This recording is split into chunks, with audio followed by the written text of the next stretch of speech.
ឃើញថ្លៃវិលត្រឡំស្នេហ៍បងថ្ងៃមួយខ្ញុំមិនគួរនៅស្រឡាញ់គេដល់ថ្នាក់នឹងទាំងបានដឹងថាគេមិនបងក្រខ្ញុំខូចចិត្តគ្មានបានវិម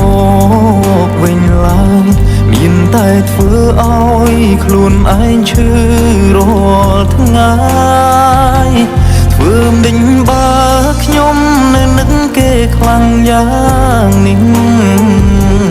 ទួងឃើញច្បាស់ថាគេនោះមាន